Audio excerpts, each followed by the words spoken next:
Hello and welcome back to Final Fantasy XIV. I'm Luce and I'm back in the Occult Crescent. It's a semi-open as a recap, this is a semi-open instance area that you do quests in for various rewards. I've gotten most of the stuff in here, but well, you also notice that now I finally completed the quest for the next stage of the relic, so that's quite nice. And yeah, I wasn't in the mood for anything too heavy tonight, so you know what? Grinding is a good way to do that. I might just go a couple hours, might even go less. We're gonna see how I feel. So one way or another, we're going to be enjoying here. We check the adventure list. A lot of people in here. It looks like a lot of people are running out of time.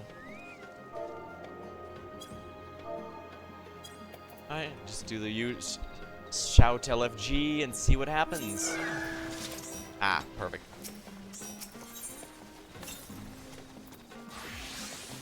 Alright, looks like I just missed one of those things. I'm still working on... Alright, Samurai should level up... Actually, I think that's gonna cap it. Yeah, next level I'll cap out Samurai and I get to choose a new one.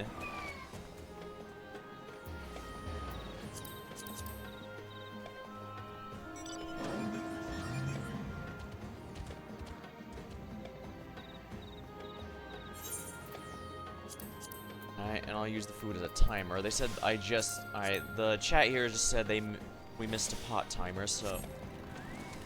Oh, south pots, so about half hour north pots. Okay.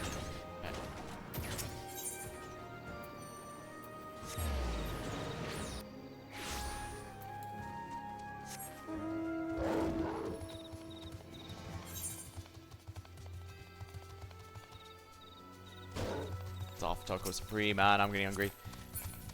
You'll probably notice that my avatar is not here tonight, and there's a good reason for that, and I am kind of exhausted, and I don't want anything too stressful. Well, hence why I'm going with the grind. And we're probably going to be talking about Deltarune, because now that enough time has passed that my friends have actually played it, and thus I don't have to hit spoilers when talking with them, I'll be able to trade around some things.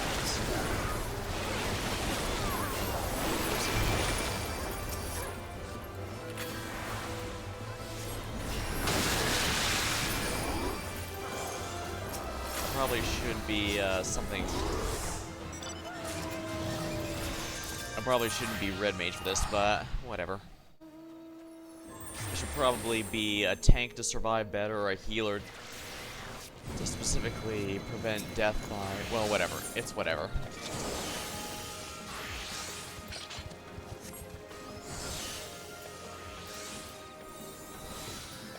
Now, if you're wondering why I'm doing Cold Crescent specifically, it's because the North Horn's coming up pretty soon. That said, it's the middle of the week, and so I don't expect too many people to be playing tonight, but mostly I just need to enjoy the fact that any progress I make now is going to be more helpful once the next one comes out, because Phantom Mastery level 10, I basically have a 10% boost to all damage and healing, which is very much going to be adding up. I don't remember if it's exactly 10%, but you get what I mean.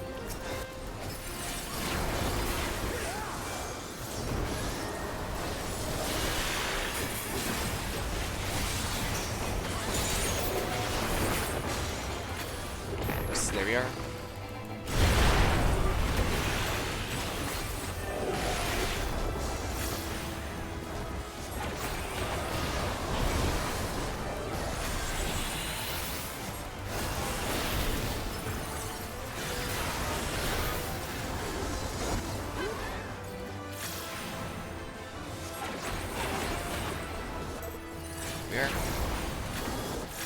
Well, it's rather interesting that It's kind of interesting that the new chapter did absolutely nothing to... oh, oops. Answer the question, any questions about the current main villain, the Roaring Knight. Yeah, because the common candidates right now are Carol, Rudy, and Des. Of them, Carol and Rudy were both MIA, during the whole set of events, and of course Des is still missing. Although, well, I guess the idea of Des being involved is probably hurt, because the event, we now know the event that got her 10 years prior was from the Dark World somehow, which means that it can't possibly be due to, I guess, well, I guess we already have Red Mage, so I could be Reaper for this. I just need to change my gear. Feels nice having the armory for the intended purpose of having different gear.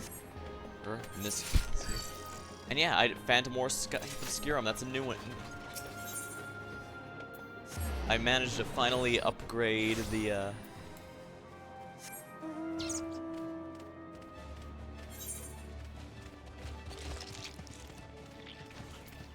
I managed to finally finish that quest, so I can now upgrade all of my relic items. I doubt I'm gonna get them all by the time the expansion finishes, so odds are it's going to be a nice poetics dump like the Endwalker relics were, which is very nice. Honestly, as much as everyone hates the relic grind, fact of the matter is that suffering, we're all suffering together, and so it seems to really help. So it seems to bring a sense of community there, because Endwalker, you just had to farm to get them. And while it does make sense that you were basically buying your relics from the benevolent capitalist member in the story, yeah, it did mean that nothing you did there was really memorable. The story itself, I guess you could say was memorable, but the actual act of earning it isn't memorable, unlike the suffering here for the crystal paste. Like I said, I needed 1200 paste to complete it, and that was a bit difficult in the sense that it would take a very long time. Alright, now to do... Oh, I'm not really a fan of this one. I actually think I should go back to Red Mage for this.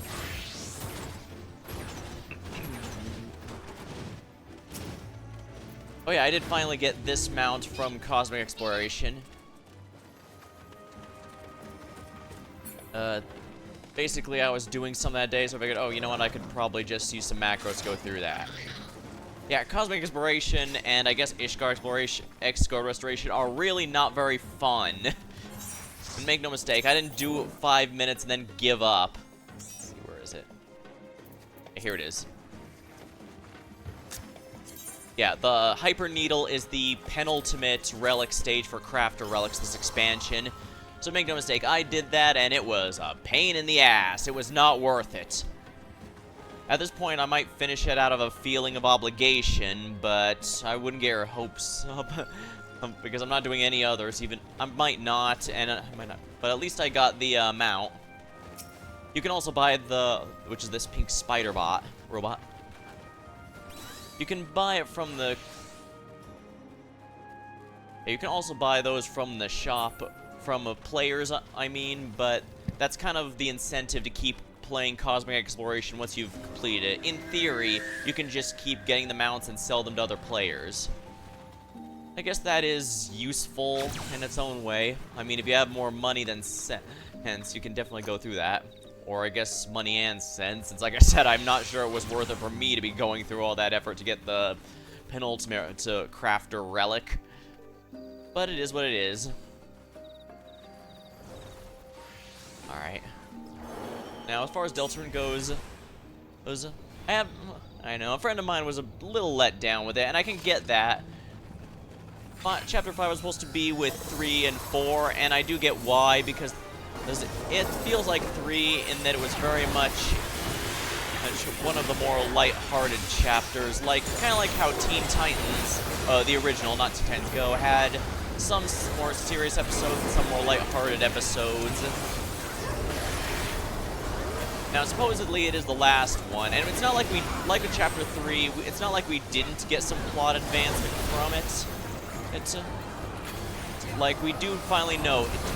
We've got enough information to say, is the Dark World actually new, or has it always existed? Is it something that only came about recently?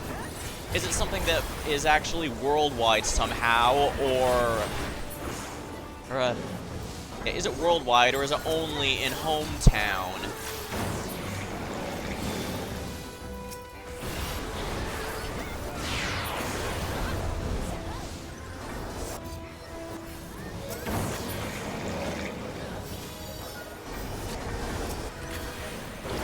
So I don't think it was entirely what I'd call a filler chapter. Yeah, a lot of it did really seem to be a lot of what if Flowey was actually good, because Flowery was definitely really frustrating, and yet definitely the kind that made me think afterwards. That said, well, I didn't do it on stream. I did look up the weird route stuff for this chapter, and long story short, it's skipping chapter 6 entirely. It's going to go straight to 7.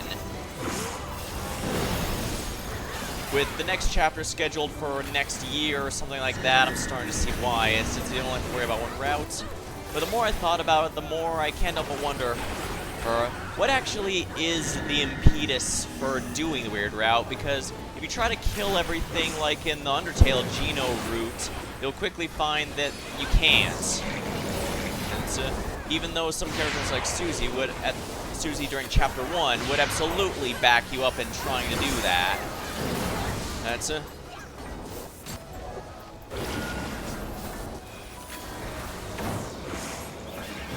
Oopsie. No, you have to do a very specific thing during a very short period of time, and that will affect the remaining parts. Stuff that won't even change anything until chapter 4, technically speaking, because chapter 3 barely has any Weird Root exclusive content. Actually, on that note, chapter 3 is clearly where you're supposed to learn what you need to do to unlock the Weird Root, since the game that Chris plays directly gives you all the steps you need to make. So, it's really odd all the time. Now, I've seen some try and say, well, it's supposed to be like Undertale. You're trying to break the rules just to see what you can do. But the thing is, Undertale wasn't just for being rude for the sake of it. Flowey straight up opens up the story saying, this world, it's kill or be killed. Not to mention that the game itself saying you can actually spare everyone if you want carries the implication that if you can spare everyone, then you can kill everyone too. So you can absolutely do that without necessarily having to bring in the outside information. You could easily intuit that it exists.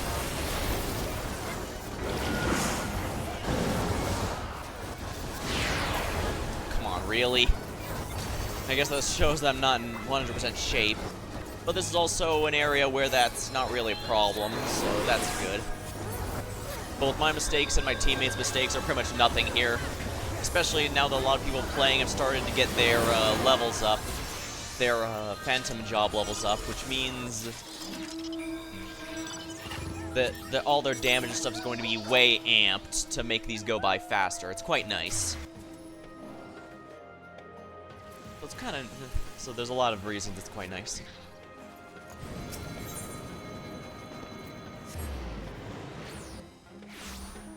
Yeah. Yeah, the main thing that me and a lot of other people are wondering is it seems to be it might be specifically in response to what's going on, whatever's going to happen in the ending, because the story has constantly hinted that the ending of the story is going to be very bittersweet. So it could be that the weird route is an attempt to get that to change, but if so, then that's a pretty long... Then we're basically given the tools to do something we're not supposed to be,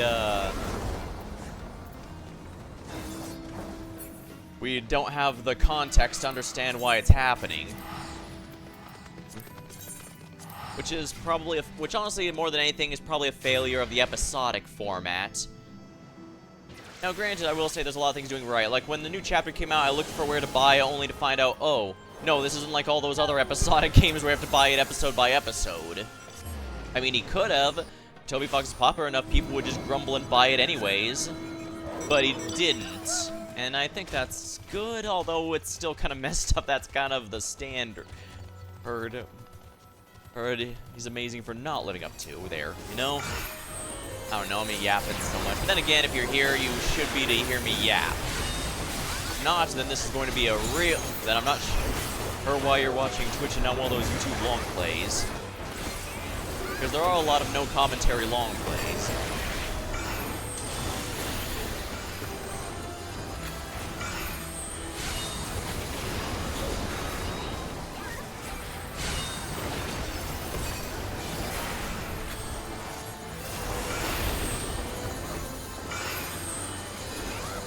Alright, got him away.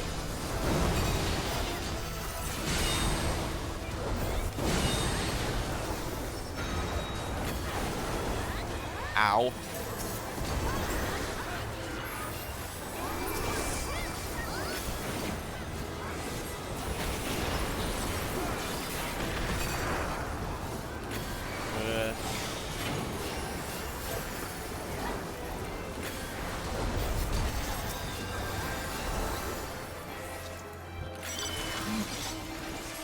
Yeah, Red Mage is very much accurate to this game as it is through the series as a whole.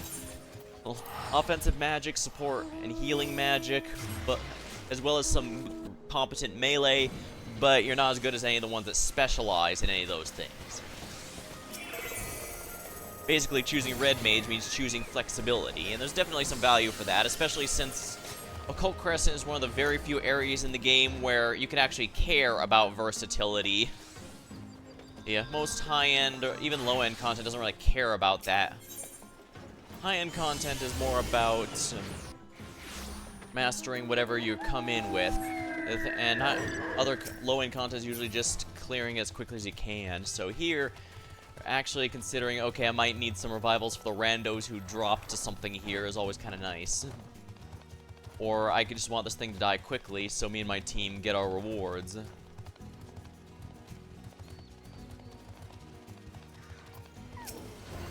I've already got the achievement for killing all these fates, but there's just so many.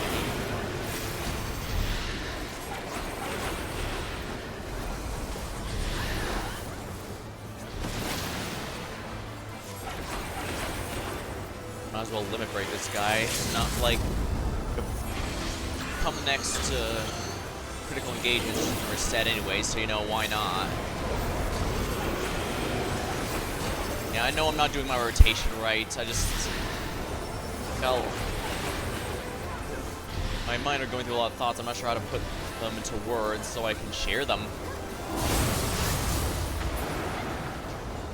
Yeah.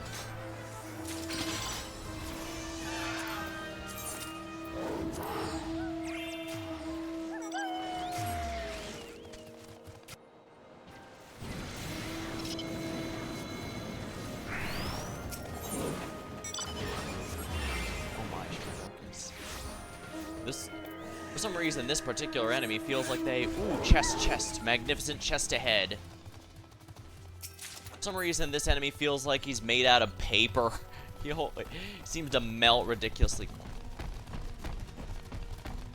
Oh, hey, that block is the mount... Yeah, that block is the mount you get for beating Fork Tower.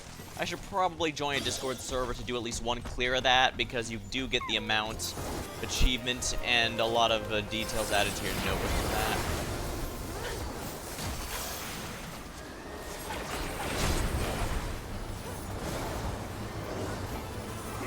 Menace.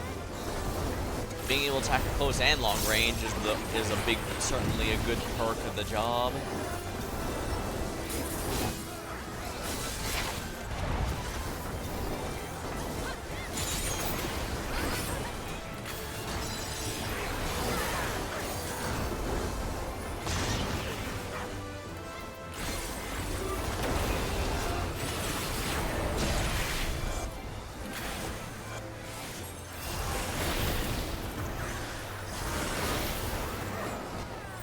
There we go. Yeah, he's really melting now.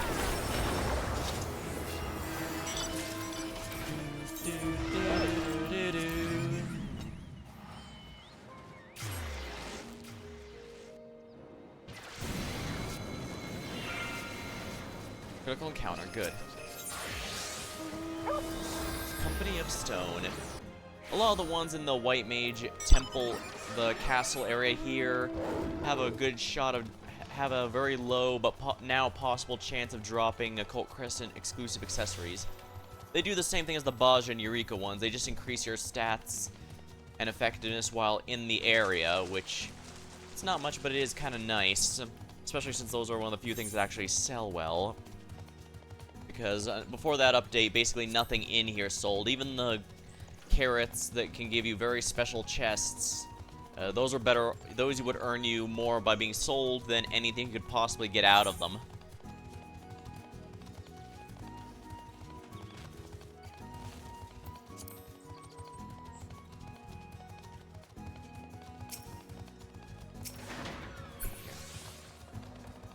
Yeah, I guess the big thing is the nature of the Dark World, the origins. We know about the nature of the Dark World, but the new chapter mostly brought up questions about the origin. Is it something that always existed, or was it coming to recently? I mean, we still don't know how Gaster is into all this, and there was an ARG about it, so he's definitely involved to some degree, but the question is, will you have to know all that to properly follow? Because you haven't so far, and I would hope you won't need it, but you never know, I guess.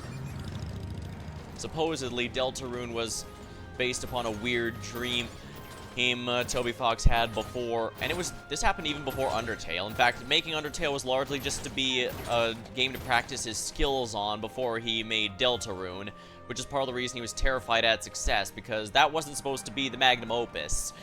He was not expecting that to be a main project of his, he just wanted it to be a side one. Crazy. Alright, let me grab a sip of my drink here while we're waiting.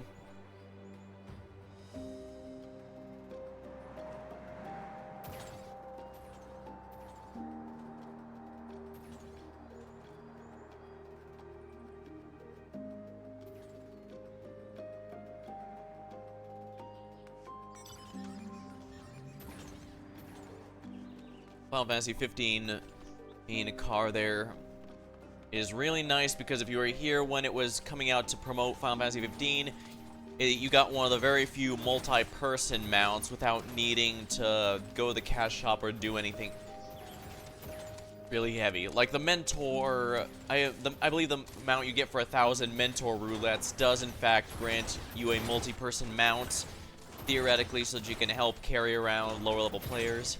And indeed, like if you haven't unlocked flights in a lot of areas, you can, but you're going on a hunt train or something, you can usually ask, and a party member will often help you out. So it's nice to have those to help get your party around, but there's no guarantees. But they're a lot more rare than most mounts.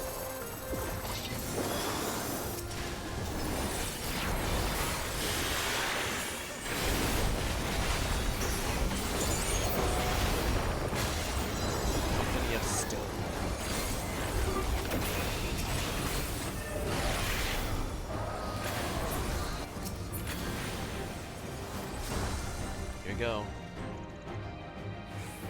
Resistance confirmed, deploying cannons. The cannons in which they speak of are slang for fists. As you can see, they are very good fists. Yeah, I definitely have a lot more leeway if I was playing a tank, but I've come too far now. I'm in too deep.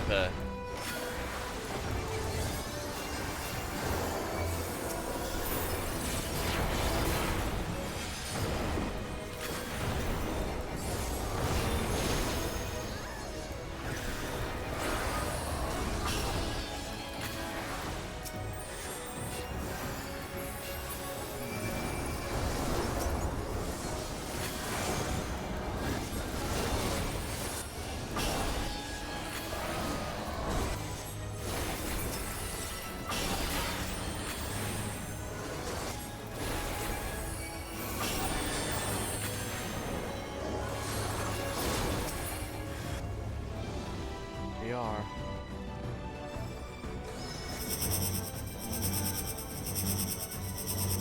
Alright, so this one's the safe spot. For all the flaws of the Endwalker relics, I do genuinely like how they look still.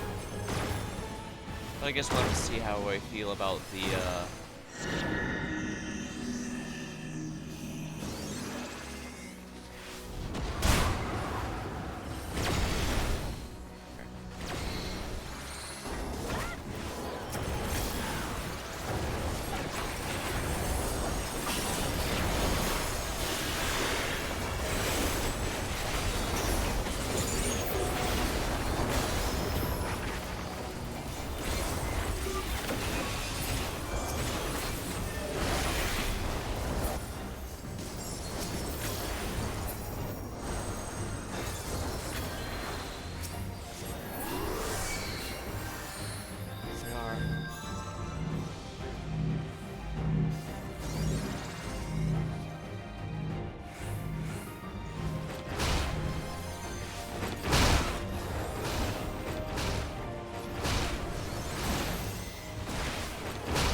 gotta heal myself. I can't live like this.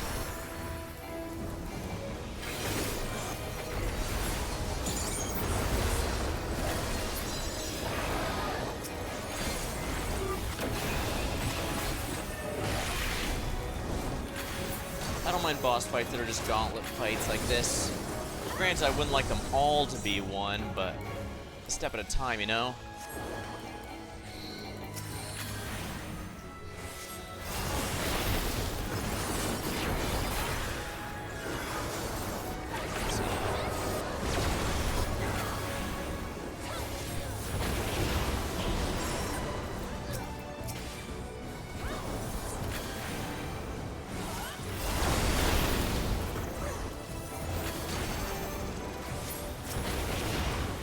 Thankfully, I already have the most important upgrade, arguably, since that comes at,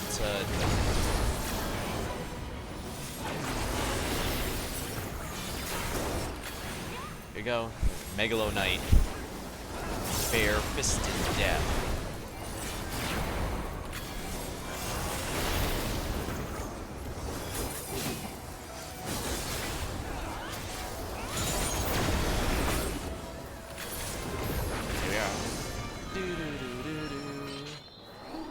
Not bad.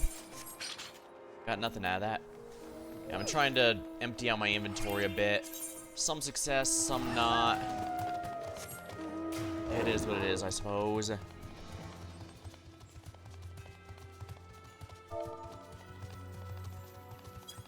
Oh, I must have missed the pots, darn it.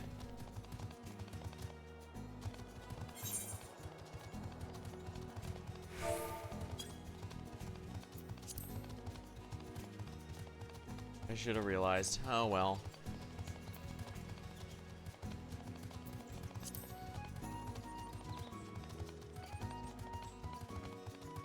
About half an hour.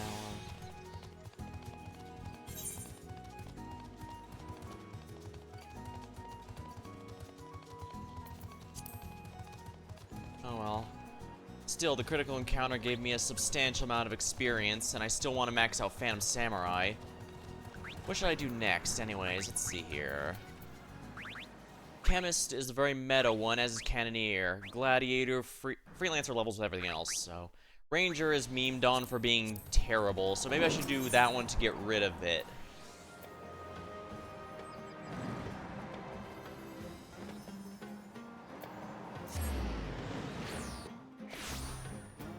Guess I could look for some chests here for a little bit.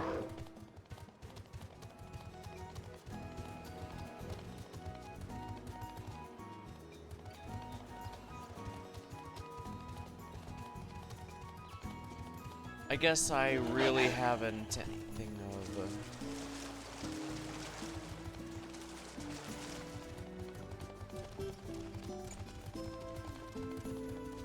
I did also looked up the secret boss.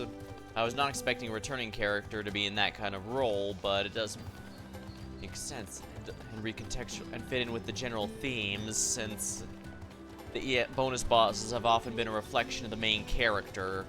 Or so far, and this is probably the most blatant one yet. Fortune Carrot. Ooh, that's a lucky one. Though, as I said, if I were to sell the carrot on the market board, I'd get a lot more than what anything that's actually in the in the chest. But still, could be worth it. You do get a title if you do 1,000 of them, but how can I? The achievements here would show me that's, and I don't have to look that up. I know that's basically like 3 or 4 at most right now, and you need 1,000 for the title, so that right there probably tells you how realistic this is expected.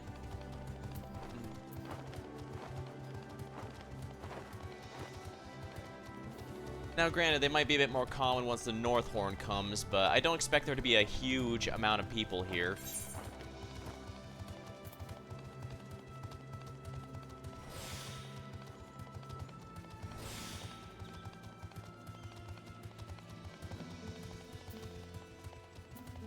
They're still in the Demi Materia. Demi Materia is gonna be an absolute pain in the ass for some time. Heathcliff. I'll probably stream. I might stream the Walpurgis Night event as well. I've never played Library of Ruina, but I know some friends were looking forward to it. It's Dawn Office this time around, at time of streaming. So, no more thumb or index ones for a bit. Possibly for a while.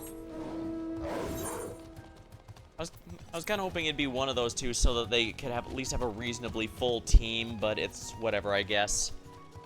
Dawn Office is a big fan favorite from my understanding, so I can respect that.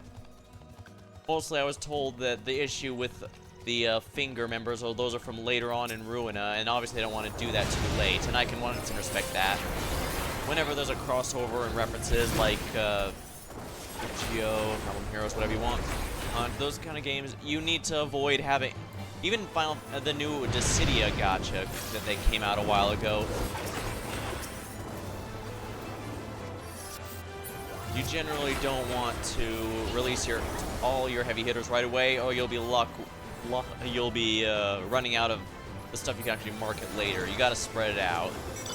Plus, it means you can appreciate some of the smaller fan favorites early on.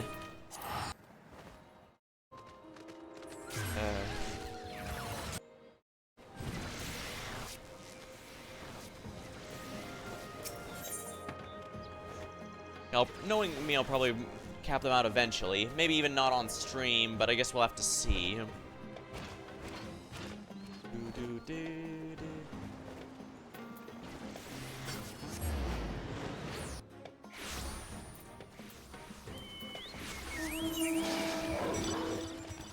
Yeah, because I have done some of Occult Crescent while off stream. Usually when I have something going on in the background. Maybe even a stream of my own that I'm watching. You never know.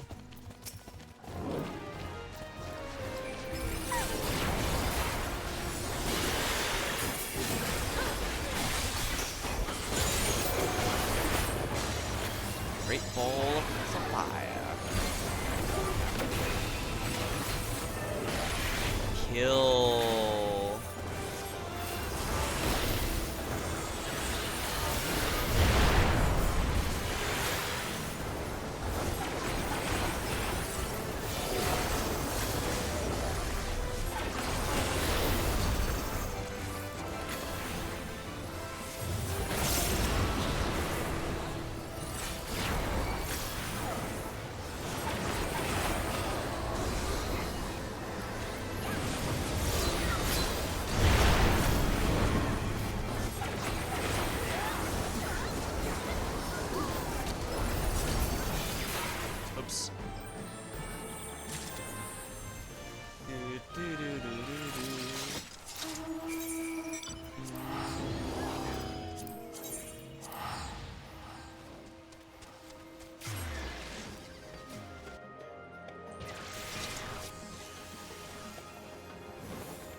Probably looking for some silver chests later.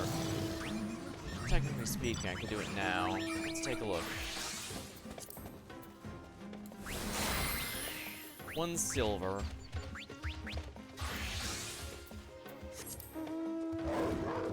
Yeah, that's the reason I wanted level 10. No, I wanted 10 Phantom Jobs max, because level 10 Freelancer gives you arguably the most important upgrade, in that it tells you how many chests you'll be able to look for. 20 coffers is quite a few as well, so that's kind of nice.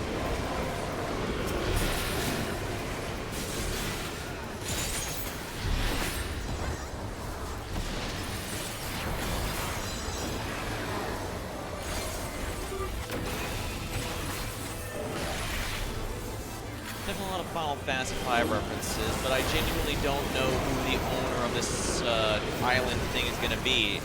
Someone who's been keeping data of all the magic from the War of the Magi era of this universe, but we've already had cameos of all the Final Fantasy V major bosses.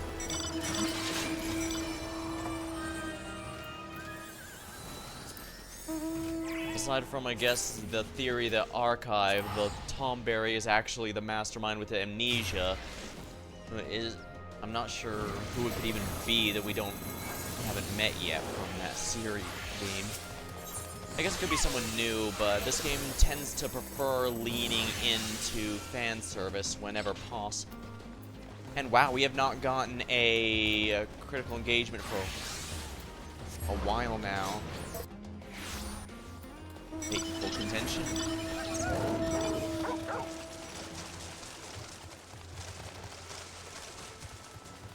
Need to pay attention in chat as well in case anyone yells out of where a carrot might be, because that's how you unlock it. You get like 300 in raw gil, as well as a bunch of materia and possibly some emotes or items, which honestly, like I said, they're not very valuable. Well,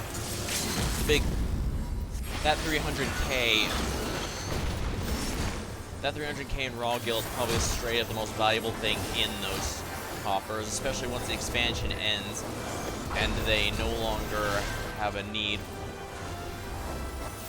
And those materials will only become shop fodder. I get why they make a new materia every expansion. It's so that you have something new and relevant to grind no matter what. But it's give and take, because it means the old ones are now just NPC sell fodder, because nobody's even buying them on the market board. Yeah, I was talking about Deltarune. As far as the weird route goes, it seems like it's only going to make sense once we have the full picture. The game is pretty good at hinting stuff coming, though.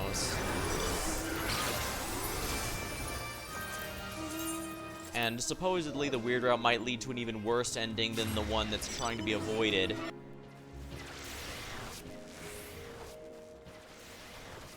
But it's rather interesting because, as it's been mentioned, the Chris has been at odds with the soul for quite some time. So they're not, and yet Chris refuses to just throw away the soul and never look back or whatever. Or apparently whatever plan they're doing with Carol specifically requires the soul to be there, but what could be so important that even suffering through the weird route is worth it? It has to be something that Chris just straight up can't do without the soul assistance. Still, it is kind of interesting having the player character and the main body controlled to be two separate characters.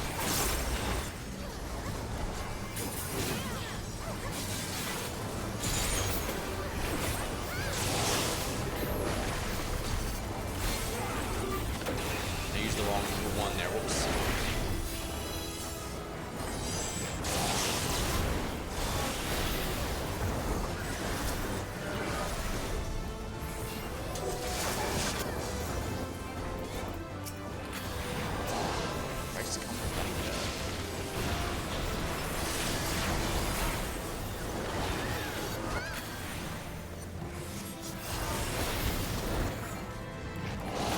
Sisyphus.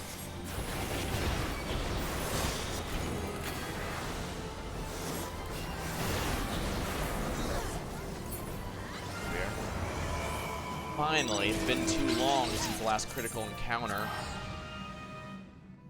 These critical encounters are the biggest boost to experience. Now the fates do add up, that's why I'm trying to do those as well. Ooh, my favorite one, Cursed Concern.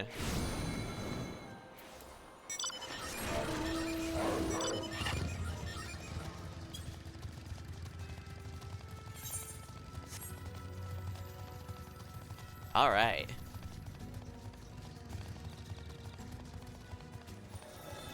Now it's also been pointed out that Rudy and Carol might be a bit too obvious, and that Toby Vlogs likes to mess with expectations. I do agree with that to an extent, although I do think Rudy being the knight, it would go against it, since he's been the most Scooby-Doo strategy. He's been the most helpful, while Carol's been the most frustrating. And I will say that definitely one thing this chapter did do was give some better context into how Asgore's mind works. Not just for this game, but in Undertale as well. So while I was a bit unreasonable calling him spineless before, Well, again, his situation is he's completely under Carol's thumb. He's straight up not making any money from his shop. Things have been on the down low for a while, and Flower even directly says his best friend from college ended up dying long before the accident that happened to Des, so he was having troubles even before then.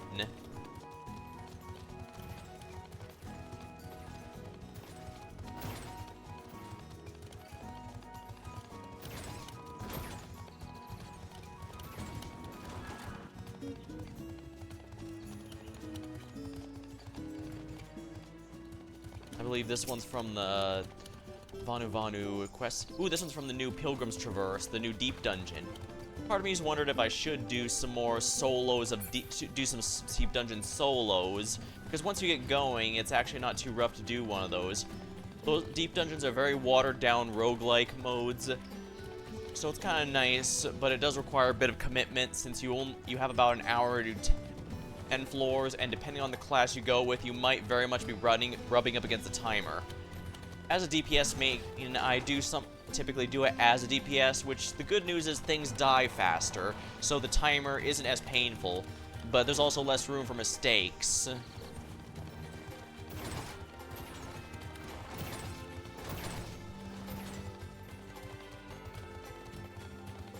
It's also possible that everyone's focusing too heavily around the Holiday family, but at the same time, it seems whatever the impetus for the main story of Deltarune, it all ties back to the event that caused something to happen to December Holiday 10 years prior.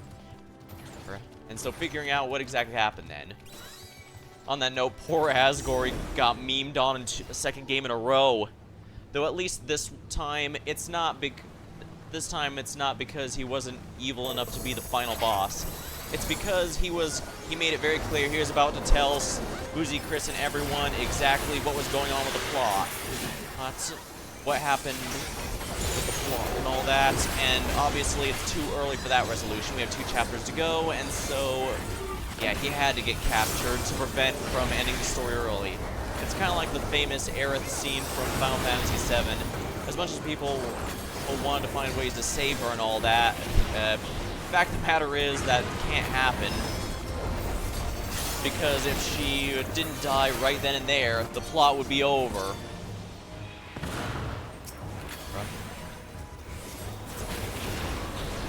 And that's obviously the story a little too early to have ended in Act 2 right there.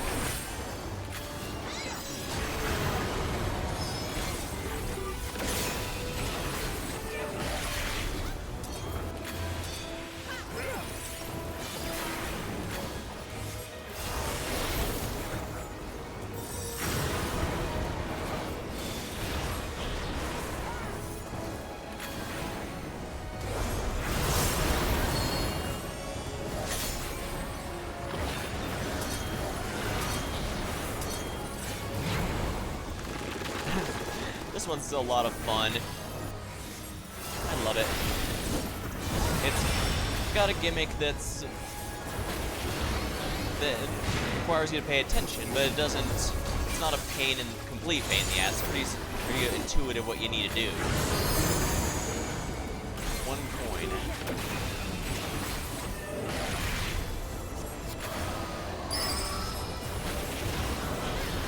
Glittering coins. Here we are. Now to buy the cold one. That should be pretty easy. That one's a lot easier. Even for a caster, it's usually not too rough to make sure you're moving. Especially since I've got a spell that I can specifically use while moving.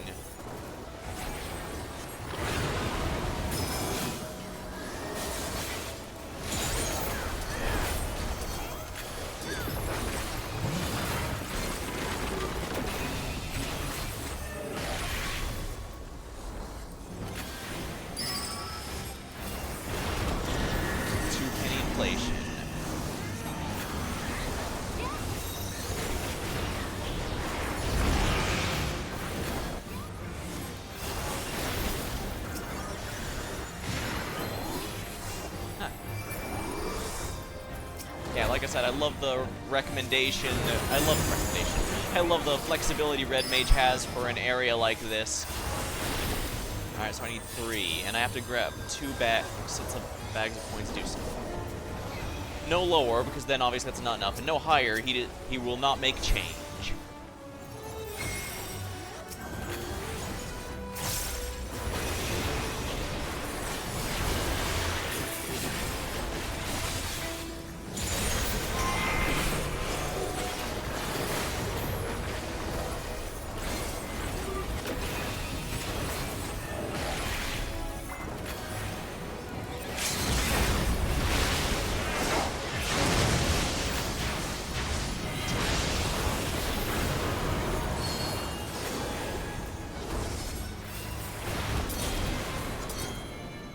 Here we are.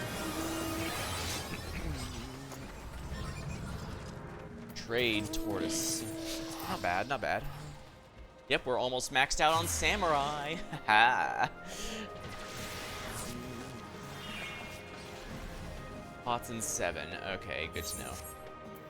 Thankfully, the party leader here is keeping track of it for us. Yeah, I've got all the Occult Crescent notes except for the ones in Fork Tower. I have to do Fork Tower at least once. I don't know if it's a chance drop or what. Ooh, there's a Fate South as well.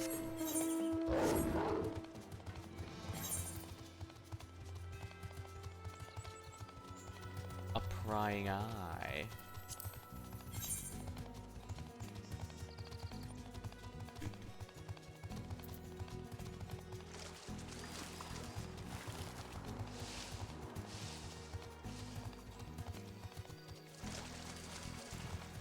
Yeah, after a bit, I'm definitely gonna have to just go and try and find where all these chests are. There's a ton of possible spawn area stuff. Oops, I was a bit too slow. Yeah, there's a ton of possible spawns locations for a chest, so I can just go through them one by one until I eventually hit Pater. And since there's so many of them, it's possible to make a decent enough backlog. Chromancer. Get to level 200 in Palace of the Dead solo. I was just going to do Heaven on High, but it and in Palace of the Dead are both very low level, which can be a bit goofy for. Ooh, here's the silver one. Garden Relics. Already got that. Already got that one. Pastel Purple. I think I already have the in my retainers. Yes, I do. So I'll just make that pop. That.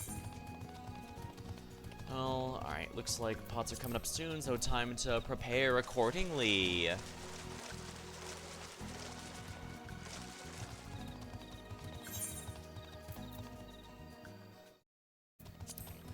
They'll be coming sooner or later. Let me just stretch a bit. Yeah, Flower Man's definitely been the song that's been in my head for the past week or so.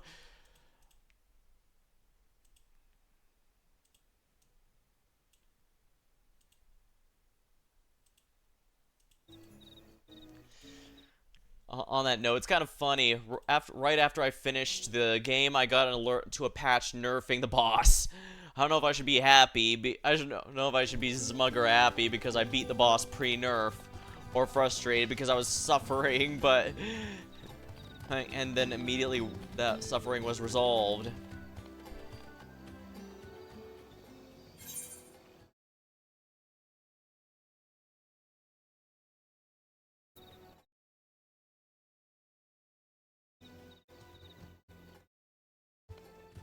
I mean, I guess I could do some of these other fates while waiting. It's still a few minutes after all.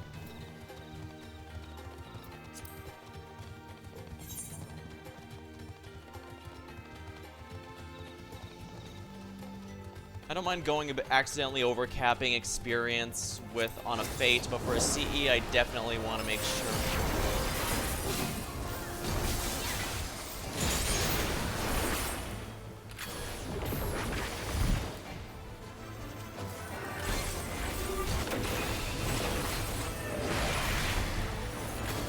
I definitely want to make sure that any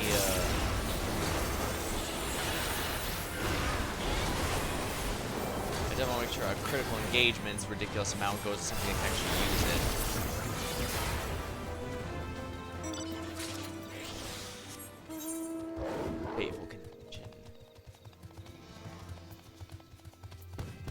guess I can also check to see if the chest that can potentially spawn on this stairway here actually spawned. Oh, no, that's an enemy.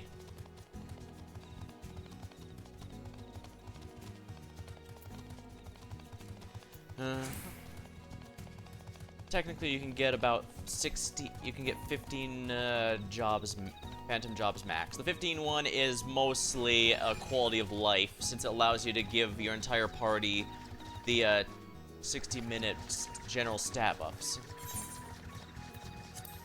Ups instantly without having to painstakingly change between each one.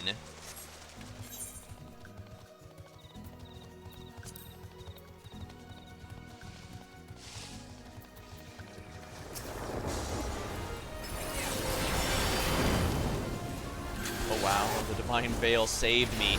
Thanks, Paladin.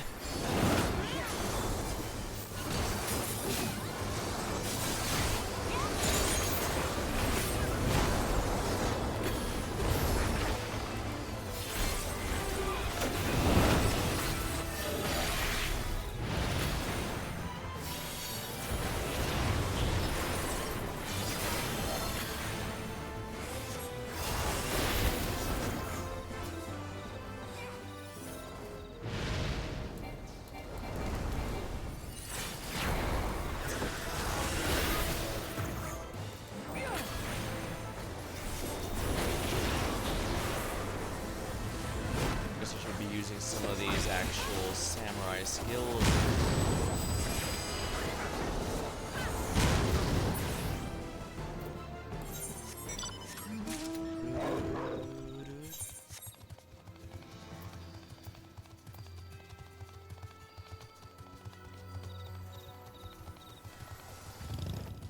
Yeah, and the ones with legend are all people who beat ultimates at one point.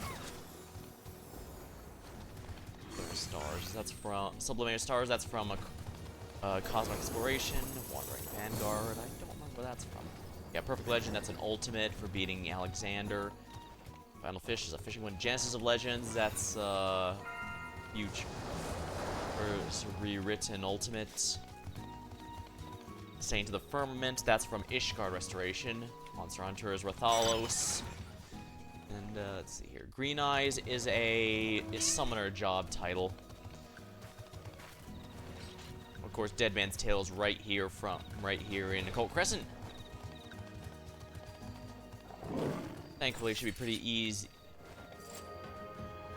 Oh yeah, last time I was kind of lamenting that it didn't feel like I had anything truly rare in terms of obtained, but I guess commitment is something a lot of people won't do. Like, someone posted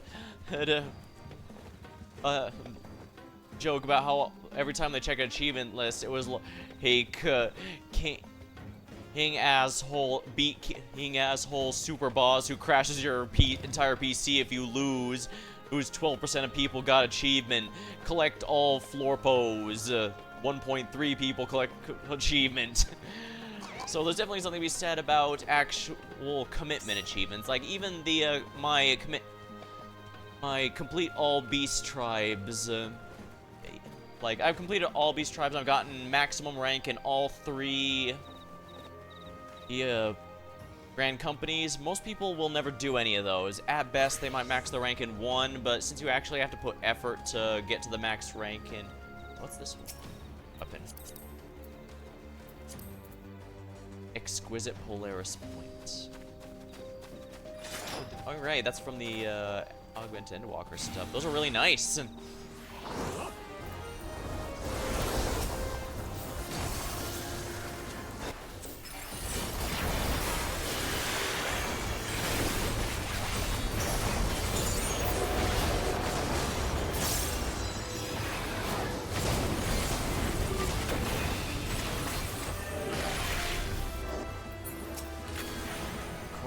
Of havoc.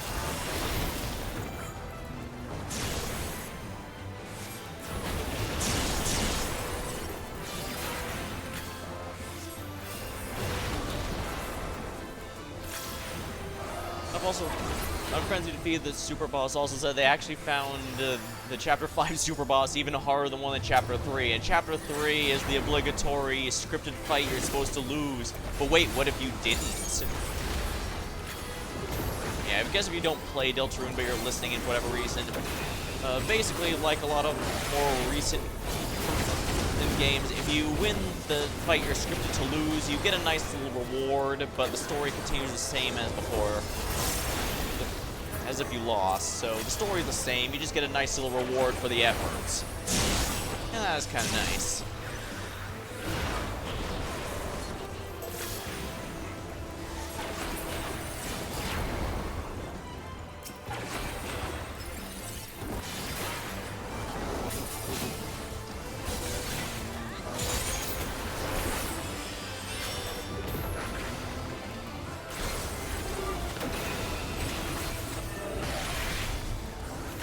Paladin has a lot of really nice swords. Well, I guess they usually have... It's supposed to reflect that they can use divine swords that other jobs couldn't. The idea. Like, this is a rather extremely well-known fun fact about back in Rome Reborn. They were considering looking at some jobs like...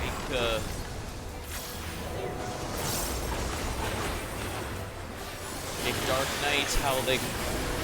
Because they made a Scholar and Summoner as branch of the same job, so I wonder if maybe they could do that for some others. The one they usually bring up is how Dark Knight was planned to be a kind of counterpart to Paladin, where you'd have to either choose staying true to the oaths or have fallen to become Dark Knight, but then they realized, wait, the entire point of this game is supposed to be that you can max all jobs on one character.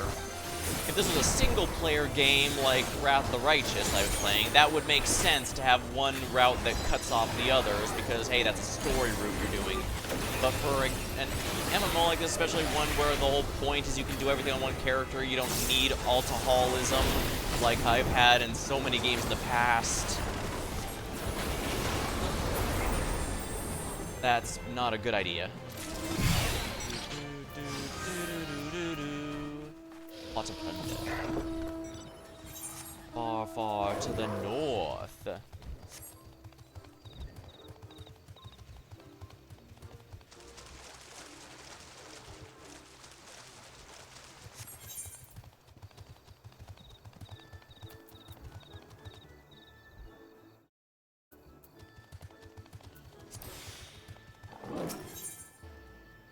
Huh, did a CE not spawn? Usually they respawn at the same time.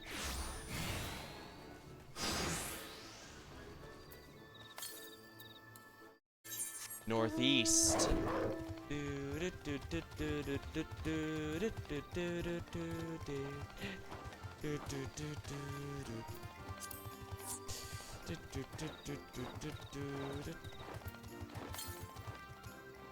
West.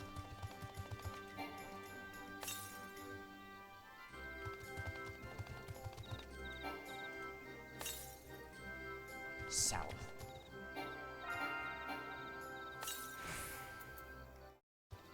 Gold coffer. Now that's lucky.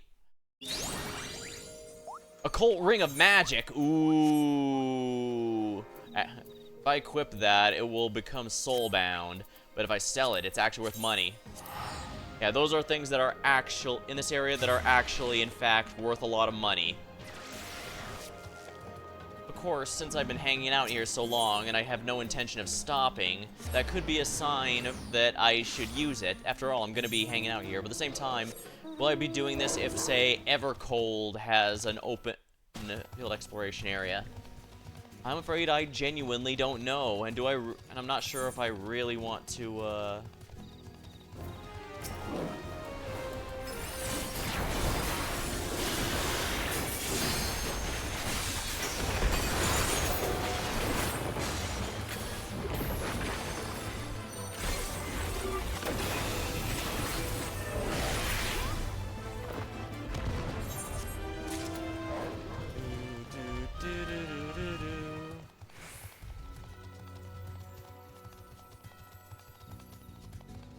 Yeah, I won't cap out with this, so I should be safe.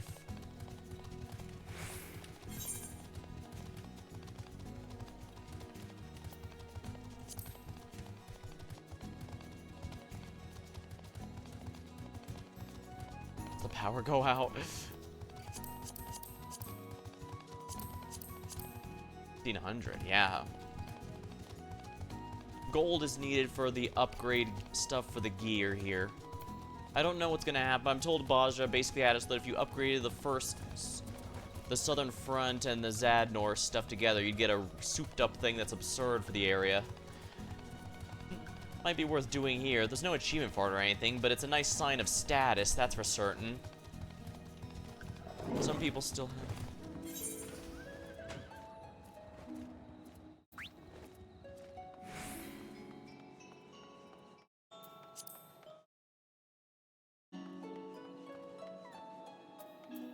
I'll grab a sip of my drink while I'm waiting here.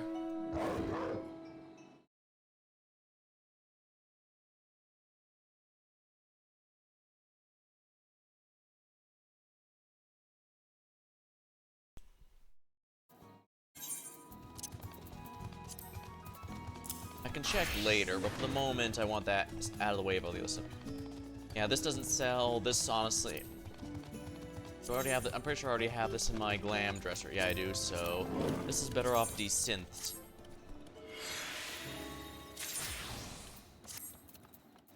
True linen. Yeah, for stuff like those cosmetics, the raw materials will probably sell for more than the item itself.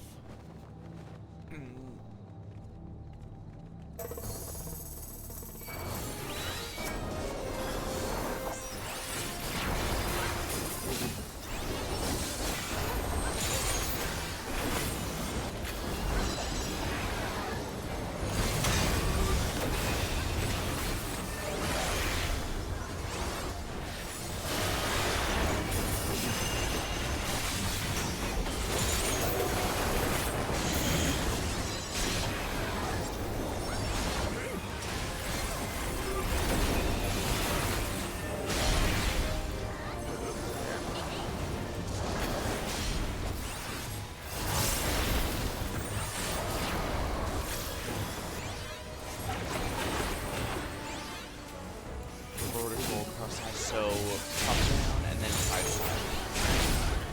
Damn it. Screw you, bug man. Skull forward.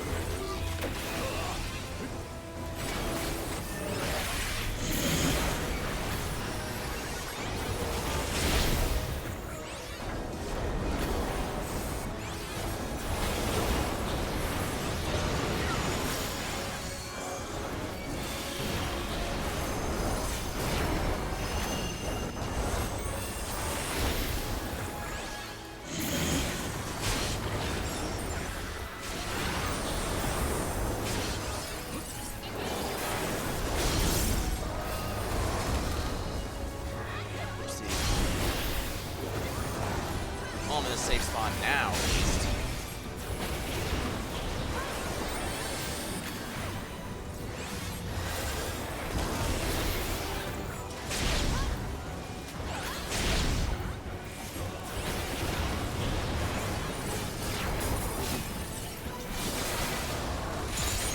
The good news is that Deltarune's Chapter 6, since Deltarune's Chapter 6 is expected to take less time to finish than 5, which makes sense because there's no weird route in it to worry about. It should be in next year sometime, and supposedly 2028 is when the final chapter will be. I will admit I'm looking forward to it.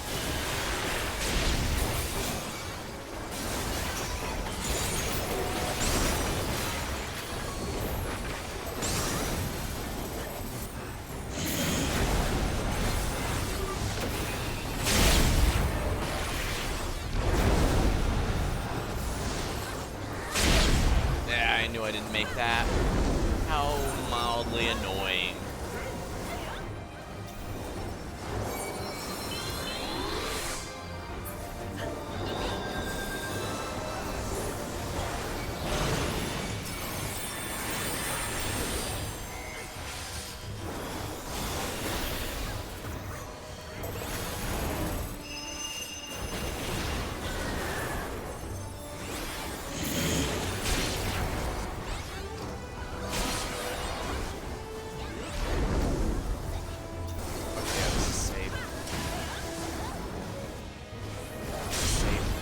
Okay, good. Well, I did read those right.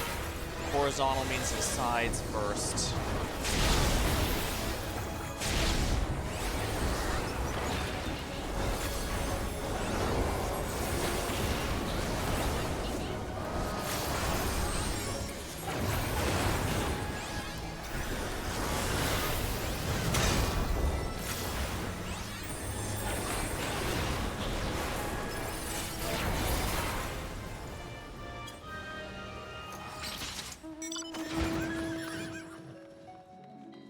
And there we are. I think about 2 more fates should finish this, so...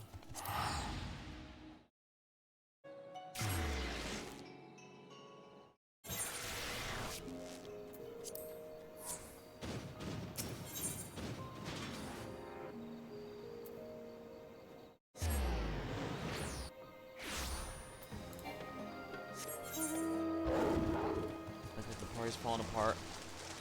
The instance itself might be going down, might be, basically after a certain point, an instance will stop bringing new players into it, and that's usually considered a dead instance.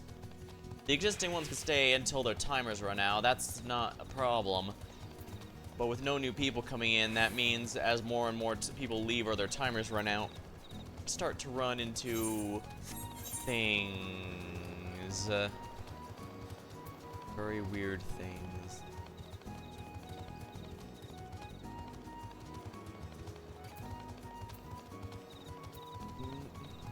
What am I doing? I said 2 more fates will max this job. I should do that. Then I guess Ranger, just to get it out of the way, might not be a bad idea. I've already gotten the main ones down. Now I should do Cannoneer and, yeah,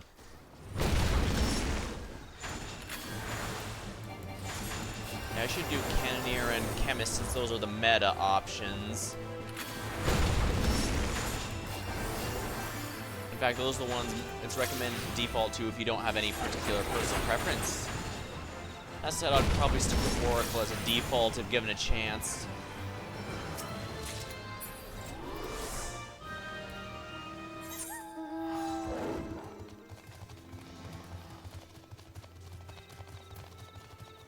Alright, there can potentially be a chest there, and there is! There's a chest here. Magnificent chest. Circle of that is a nothing burger. Oh boy. I'm going a bit reverse of where how I usually handle this area. How did I get stuck on that? Wow. Yeah, but there can be one along the edge here. Which there is not this time, and there can be a silver one over here. Which there is not, unfortunately. There can be a chest in the middle area here. And there's not. Lovely. Oh, no, there is. Yeah, see? Ribbons. That's the booby prize.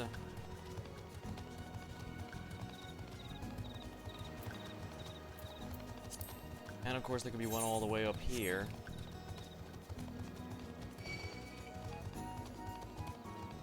There can be one here, but there is not.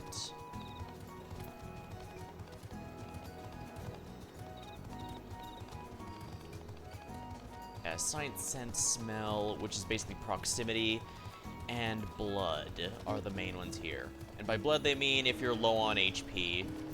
So, and yes, they do like to put enemies that's aggro based on low HP after say, a particularly large jump, which would drain all of your health.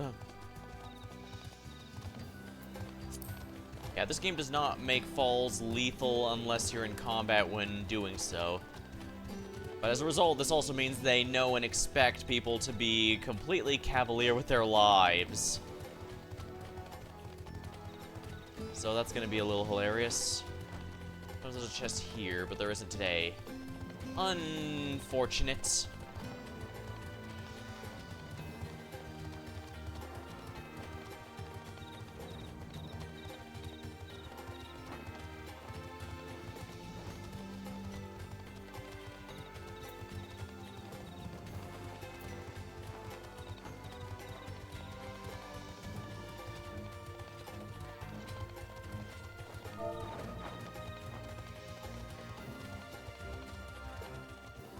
Damn, I think so. There was like 20 chests and not finding any.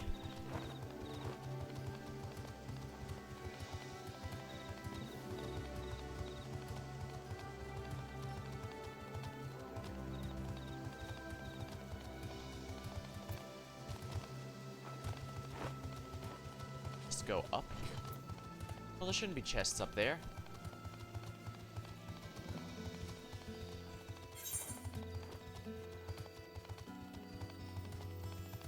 Guess I could do that with Fate here. Yeah, that should cap out this particular character, this particular job. Then I can switch to Phantom Ranger. The Phantom Rangers. Dang, I wonder how many would even know that reference.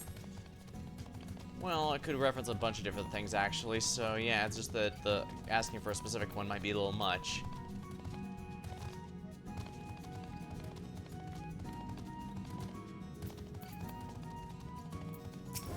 One of these days I should actually probably look into the WD Gaster stuff, given, you know, lore-wise he's kind of important to Deltarune and Undertale, but well, less so for Undertale. Undertale just tells us he exists.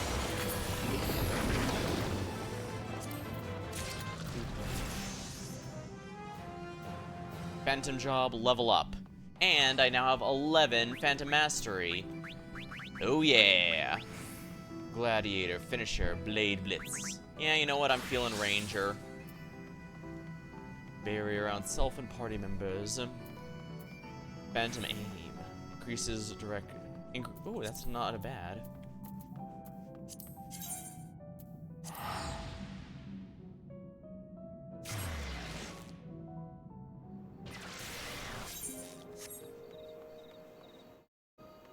This will instantly level up with the,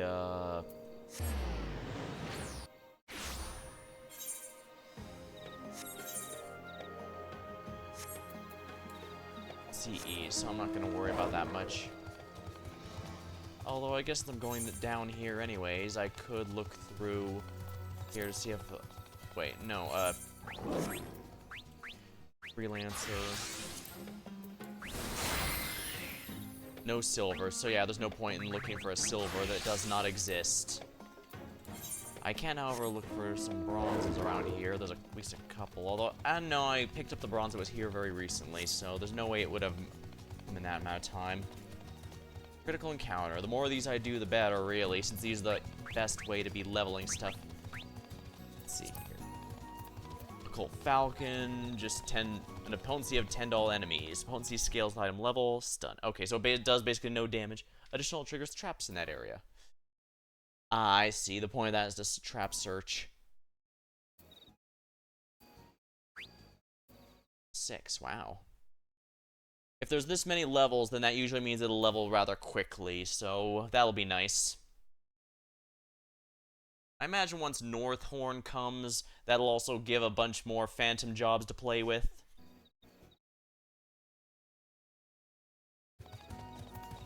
And also to level. Either way, I'm definitely going to be farming it way into Evercold, but then again, maybe that's a good thing, because it was noted that Zadnor during Endwalker was a great way to level. And with that in mind, leveling up to the new 110 cap with this is going to be quite nice. Kind of funny. I don't remember the Final Fantasy VII Remake has 1 or 2 more chapters left. Like, 1 chapter is coming next year, but I don't know if that's...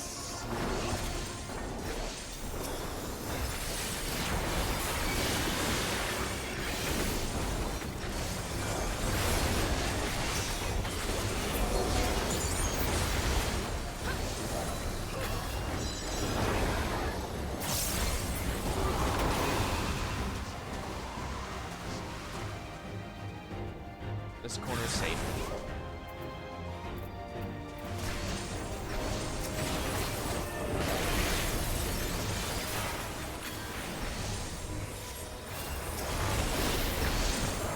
Alrighty, the tanks should be bringing these levels together so DPS like me can AoE them down. Or whatever. This one starts as a gauntlet, but the proper boss comes in about halfway through. So no need to worry.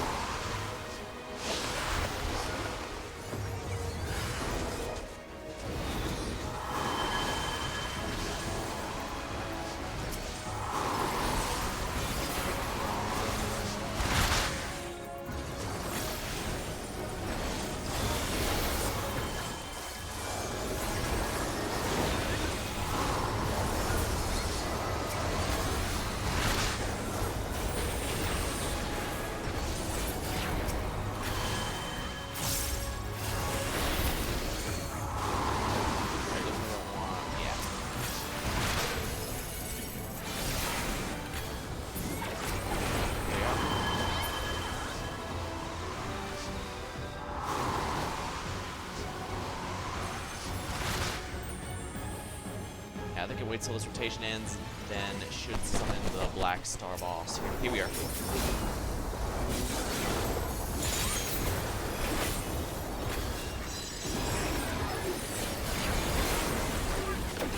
Windstorm, that's be away. Ooh. That was a lot bigger than I thought it was going to be. Cyclone, that's getting close.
Definitely a lot higher than it used to be.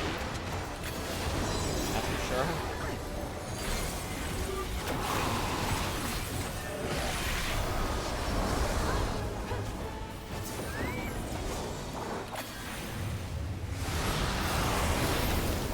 Yeah, there's a reason having range options in this area is kind of nice.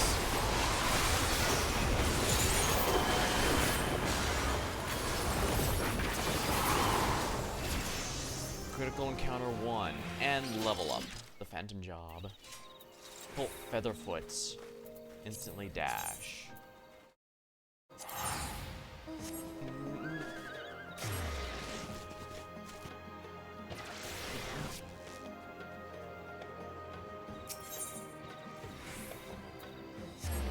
Oh yeah, that other fate I can do.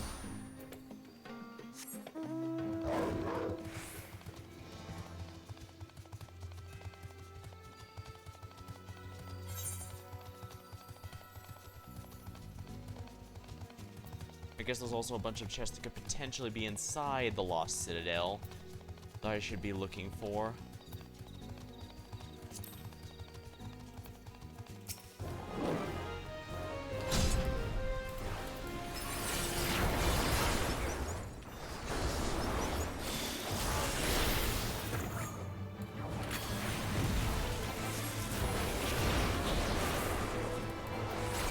This guy's melting. I'm not sure why.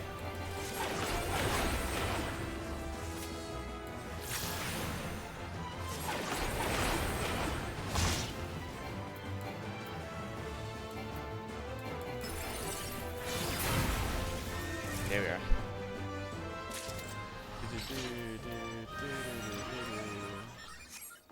I guess while I'm here, I should check inside the fortress real quick for anything that might be there. I believe this corner and the other corner have a chance of having a chest, so it's worth a look. Worth a look, worth a look. Yep, there's one right here.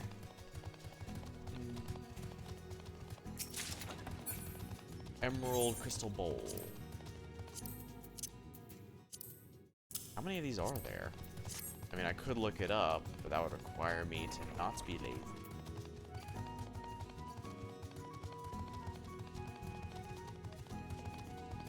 There's a chance of a silver one in there, but there's no silver. There's no alert that there even is a silver. Wait, is there?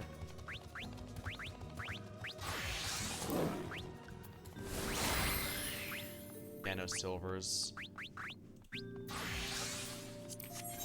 Phantom Ranger.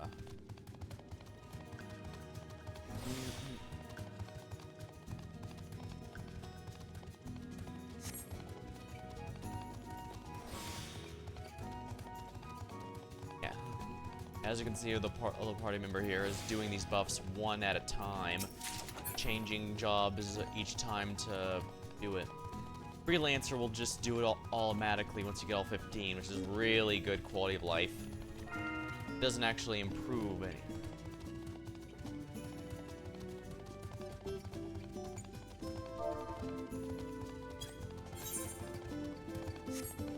Last pot timer since I don't have one on me.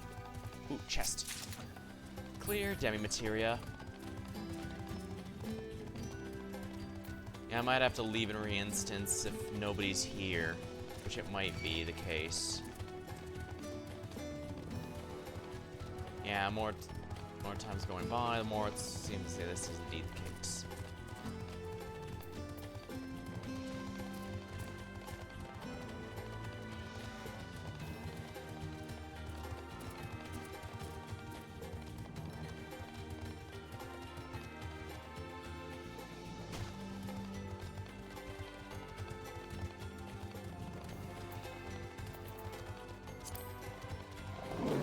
Minutes north. I figure as much.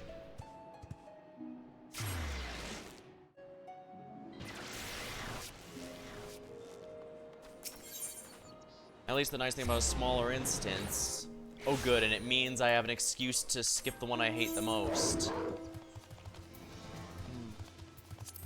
Yeah, the nice thing about the smaller instance though is only so many people can get a pot here, so the fact that there's so few means I won't miss one likely.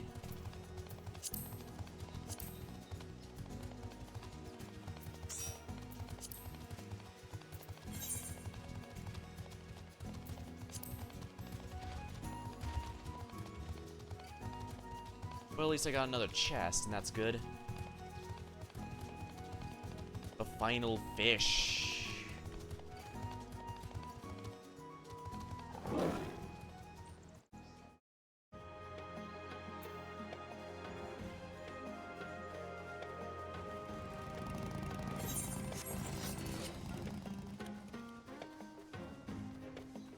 Yeah, I guess there's one part about Deltarune that it's been hinted at before, but was only really confirmed Chapter 5, and that is Susie was indeed homeless.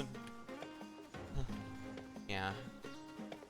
They'd had a few hints that she was eating weird stuff, suggested she didn't eat normal food a lot of the time. And of course, when Toriel asked her to call home, she refused because which implies either she didn't have one or her home life would rather not know, or she'd rather not have anyone at home know. And since she brought out the school, she lives in the dark. That explains why she was so hell-bent on making sure the one in the school stays, because otherwise she's just, you know, living in the school closet.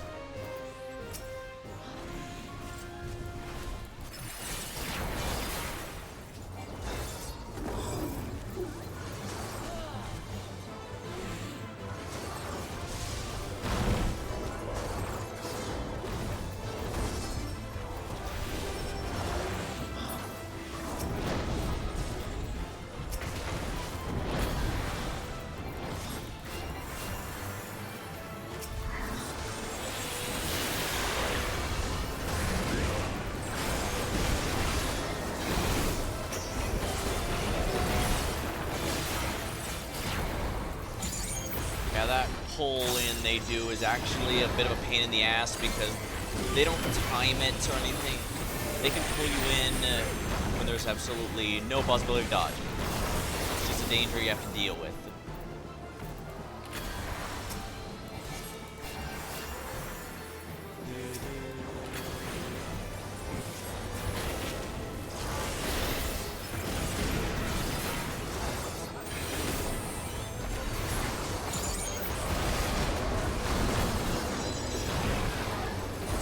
AoEs I got, the better.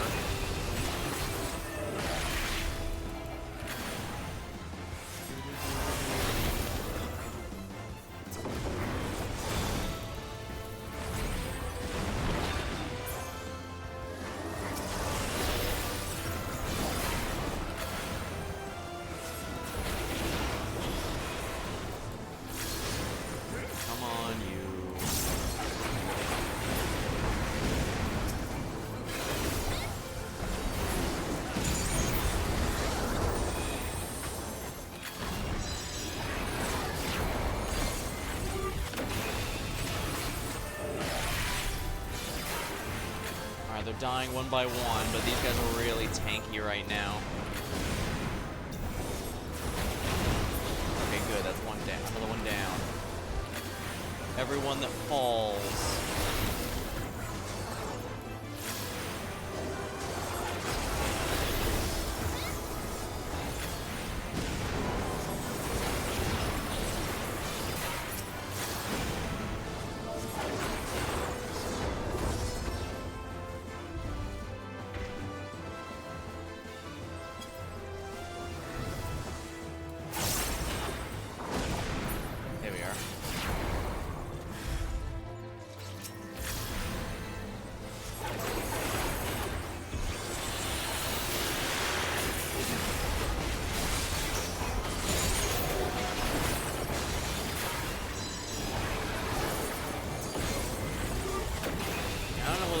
Seems to be so low here. Level 11 is a genuinely very high phantom damage level.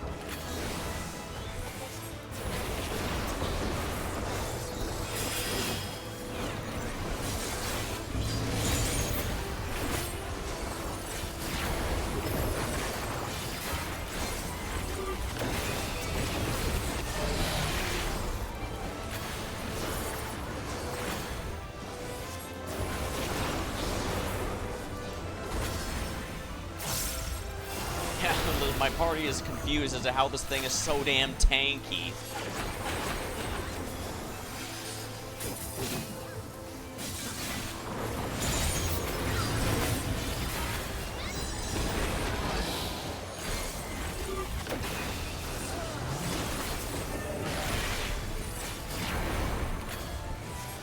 We're definitely gonna kill it. I mean, 16 minutes is more than enough to eat through this damn thing, but...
left in this instance.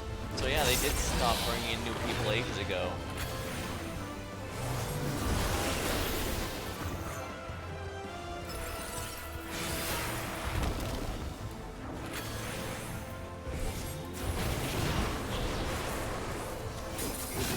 Now here's the thing. These fights are supposed to be scaled based on the number of people doing them. I guess for these fates, it might specifically be based on the last number of cleared, in which case, yeah, there's a lot more people. But for, like, critical engagements, those do count exactly how many people are actually doing them, and react accordingly.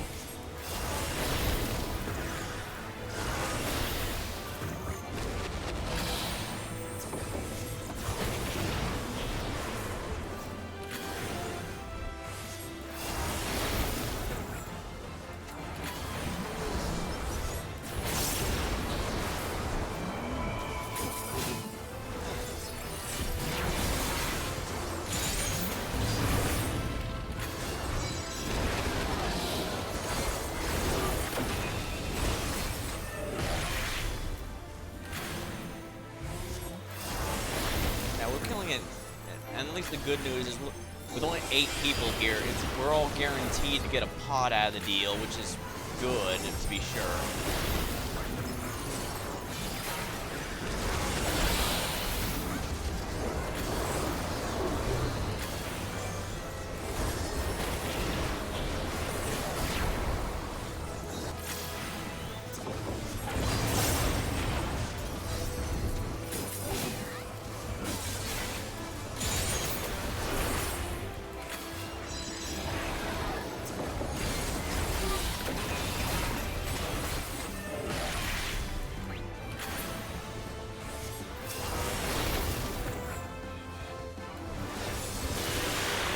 And no holding back. It doesn't matter that this thing is low on HP. Because we need to hit it with all we got. There.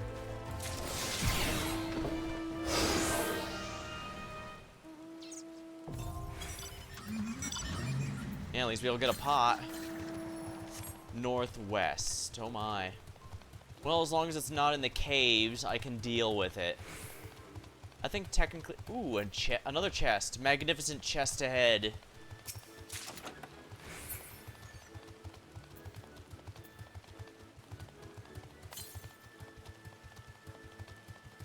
Alright, so this is going to be on the beach if I had to guess. In which case I should go down here and see if a chest spawned here, because it can spawn right here where the staircase, for lack of a better term, the landsliding, the slopes curve. And there isn't. How disappointing. I think there can also be one over here I can take a quick look at. Crescent Gobu.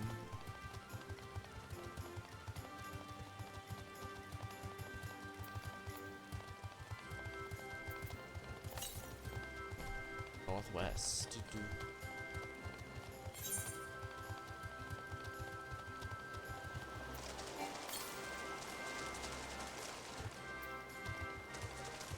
It's actually in this area then?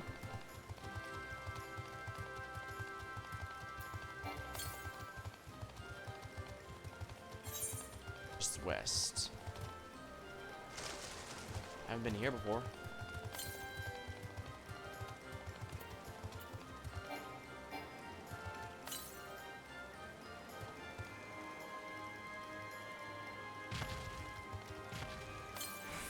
We are.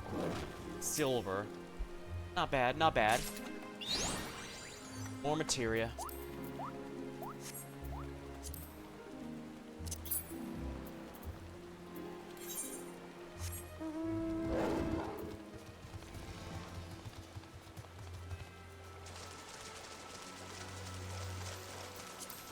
That's silver. Not bad. Most materia is... Some of the materials are useful, but I guess it's not like I can't just sell to vendors for a guaranteed profit if there's any problems.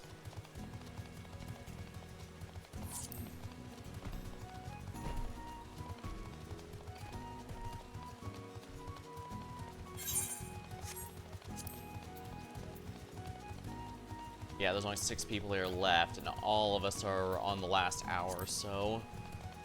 I've got an hour and a half, but... I don't think the chest spawns over here, but I guess it's not like I have a reason not to check.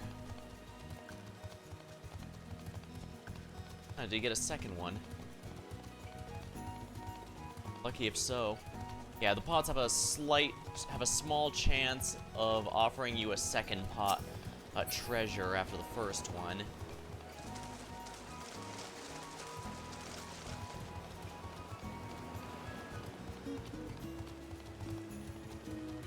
And one can spawn here, but it seems there isn't one here.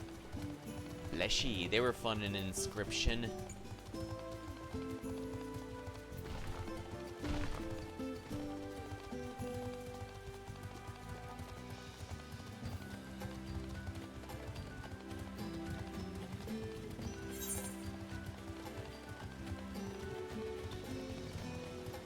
I believe there's some there can also be chests over here. Guess it's worth a sweep on the way back to the base. I think I might have already grabbed it recently, actually. In which case, whoops. Oh no, here's one. More clear day materia. Well, no complaints. I can always just use these to sell at Domon Reconstruction for a pretty good gratuity each week. It's not much, but it does add up over time.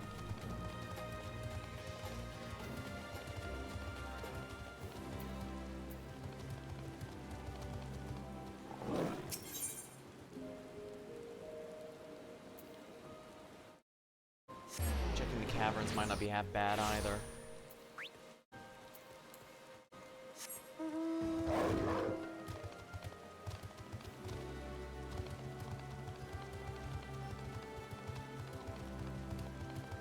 I missed the cave entrance somehow. No, I don't know how. As you saw, those crystals clearly mark the entryway. Huh, interestingly, I don't think there was any hint as to where the next Dark World in Chapter 6 is going to be for Deltarune there. Common speculation is the Holiday House or the hospital, which would make sense because I guess it would make sense in particular to if Chapter 6 is finally who they reveal the Knight's identity to be. At this point, Papyrus Knight is a possibility just because it would be the most surprising. Well, those do it would be so heaping funny.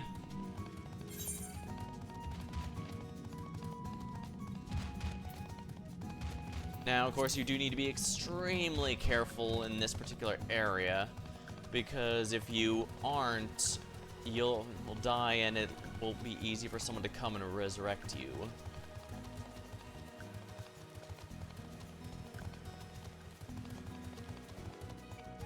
Now, I can see one from there. So one can spawn here, but it'd be visible if it was, so I don't need to worry about that area at least. It might be, there might be some deeper in there, but I'm not sure I want to go through the effort if they're that deep in. I'd rather just let more spawn outside, but although I guess there is value in getting as many as possible, just because you need like 10,000 of these in order to get the King Among Castaways title. Ooh, here's one here. Here we are. Pastel purple.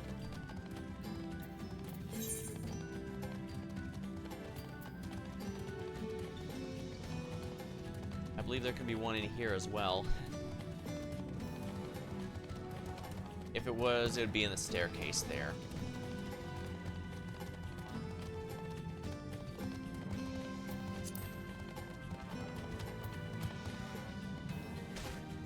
Oh, careful, I do not want to get those eyes on me, if you get what I mean. There could also be some on the big, abandoned descent, the pyramid, the circle, the ziggurat, the temple pyramid, whatever.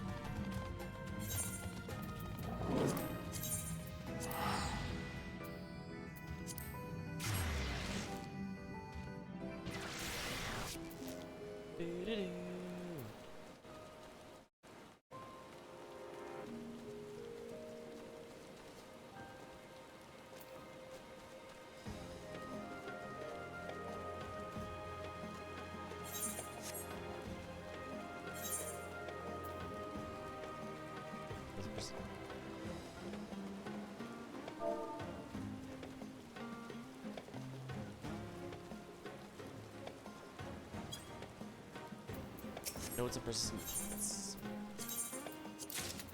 Silver pieces. I guess I can find things to spend these on later.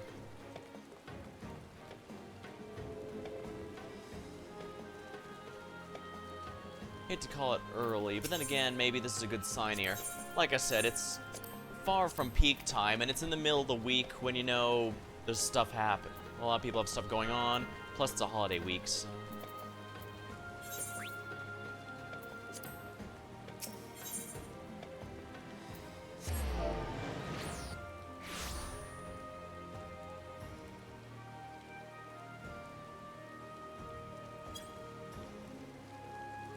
I guess I can do one last CE and then call it for the night. I guess what matters is I managed to complete yet another phantom job, and thus my phantom power grows. I can only imagine how frustrating that would have been. Yeah, I can only imagine how frustrating that would have been if I hadn't been a high level, because right now I believe the cap is 15 or 16 or something like that. I think technically 16 because freelancer's level matches however many other jobs you've mastered, so if you master them all, you've mastered it. But by and large, yeah. The fact I'm at level 11, like cap is 15 or 16 means I am almost at the cap. Quite nice. Not bad, given I'm not exactly the person who spends all day here. But then again, I guess I'm not a professional streamer or anything. I just kind of do this as a nice fun thing.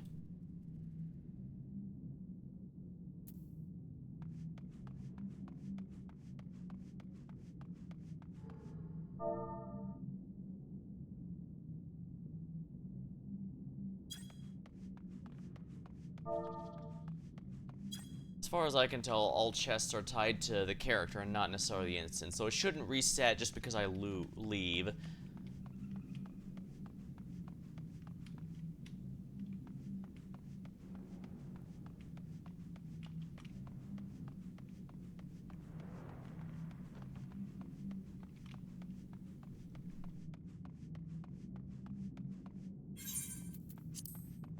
Only 4 people left, and we might be the only 2 doing this one. Thankfully, I believe I can do this one. And, the mechanics for this should not be too difficult for me to do mostly flawlessly. And with my increase to healing and such, I should be able...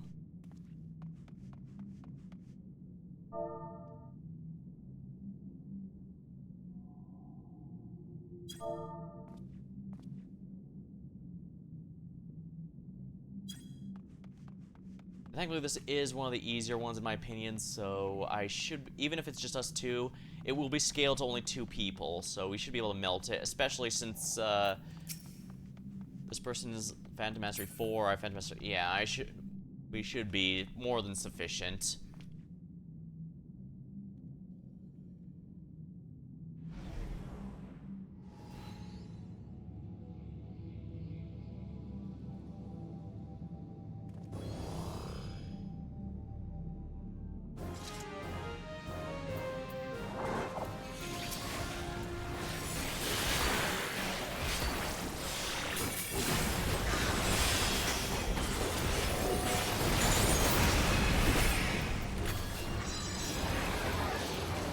Got a lot of unavoidable raid-wide damage you have to be careful of.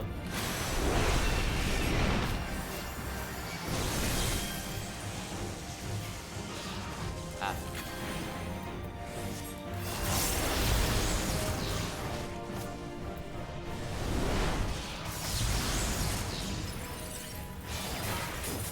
If this person dies, that's fine as long as I don't die. I can resurrect them.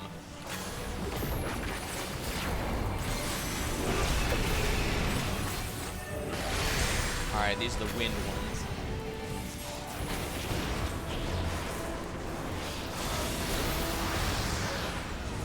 And of course, this is suspected crystals, so here we are.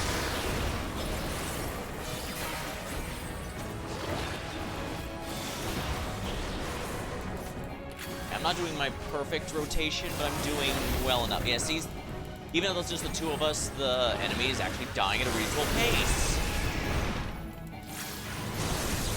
Electricity. Yellow is when they're where they're going. It means blue is safe.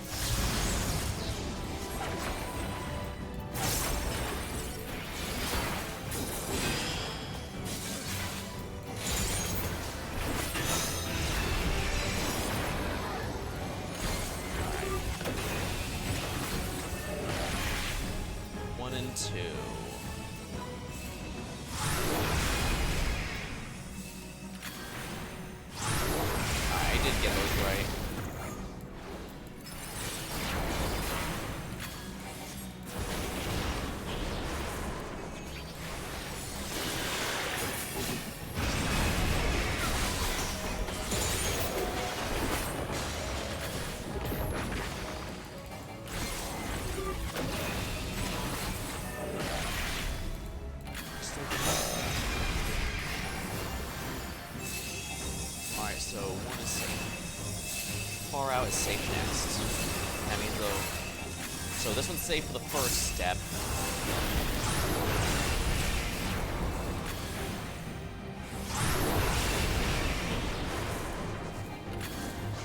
There we go.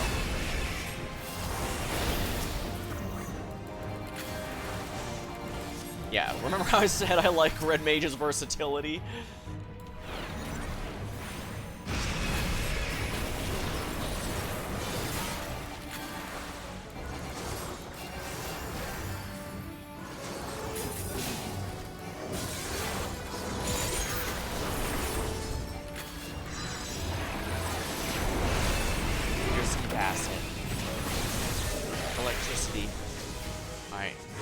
can't be afraid to sprint.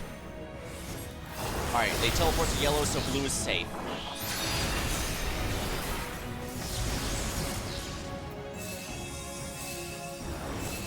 So, that's safe for 1. Middle safe for 2.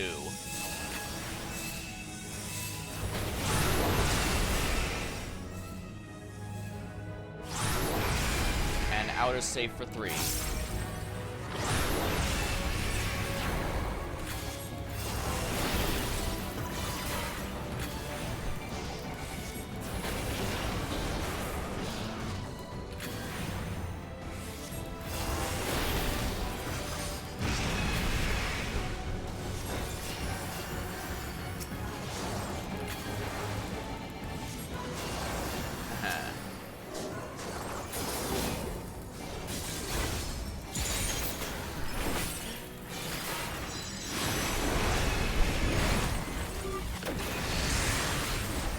Green. And they teleport to yellow, so yellow is where I'm gonna want to be.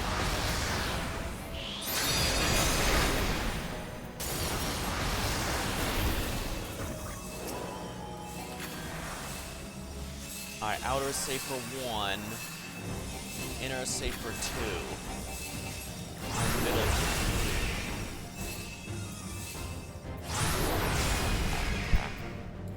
I almost did that perfectly, damn it.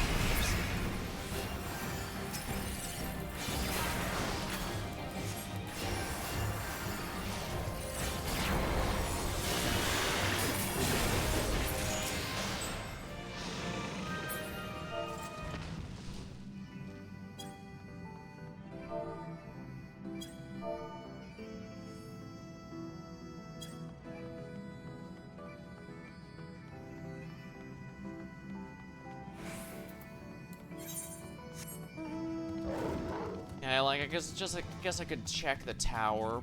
Nothing here. Now we're done with this area officially.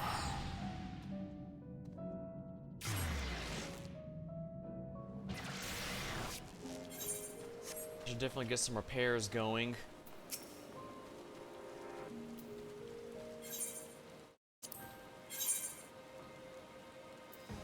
The Battle Dance, I can tell you right now, is better off sold.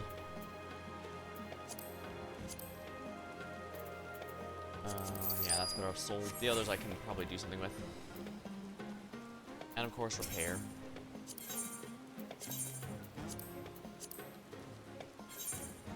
Got a bit of time, I guess. Might be good. Although, if I guess I'm gonna explore the tower, I need Ninja. Because Ninja...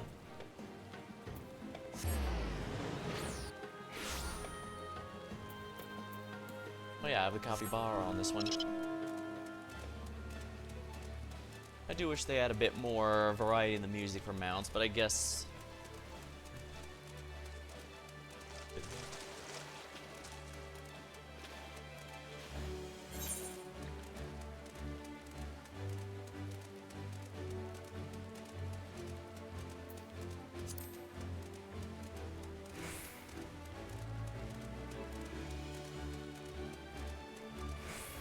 Oh, lovely.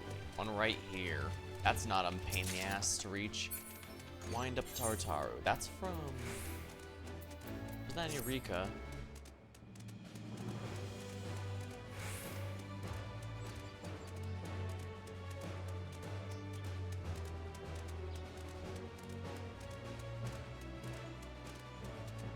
These chimeras I don't want to mess with.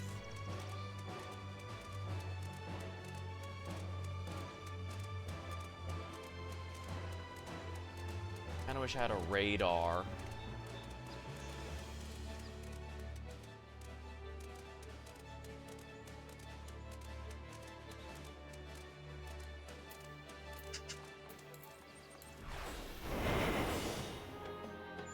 Now, I believe as long as I don't bump into anything, my invisibility should do all the work. Which is good, I can just go all the way around here to see what I got.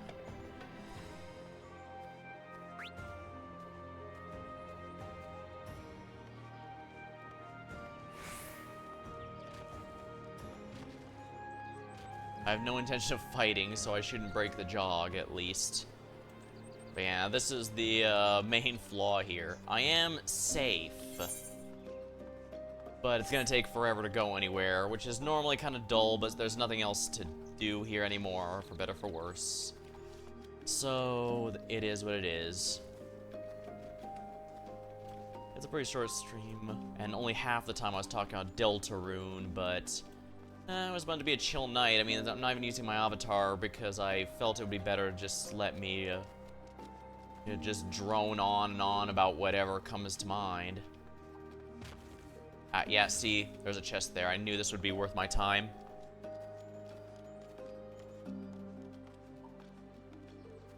And I believe opening the chest does not break stealth. It does not, no. Just materia, huh? I guess worst case scenario, that's some gold, some gil. No, Final Fantasy has never used gold. Gil, yes.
The speed's not really going to be changing.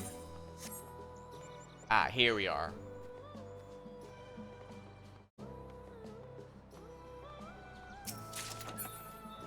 It's like a Stormblood theme. Actually, I'm pretty sure it is.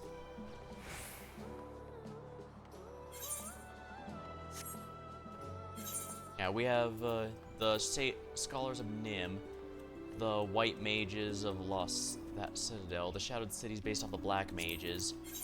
But this one's a little different. Yeah, I'm sorry, there's no way we can do Pleading Pots. There is no one else in this instance whatsoever. So if we die, there is no rescuing us, my friend.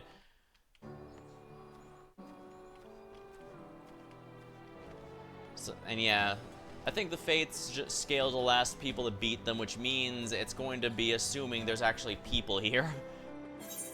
I don't think there's going to be anything at the top here, but I guess it's worth a look anyways. Even if just to confirm.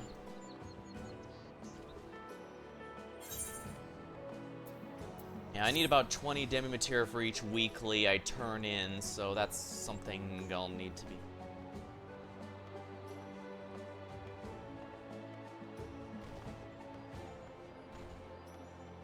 Yeah, there's no silver one here. I don't think that I have any silvers that have spawned, so.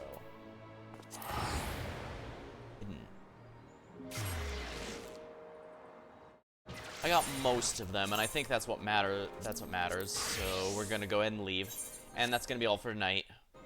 Bit of a short stream, but I do think I needed a nice night off while still getting myself to do something productive. So we have finally gotten a really good amount of this stuff done.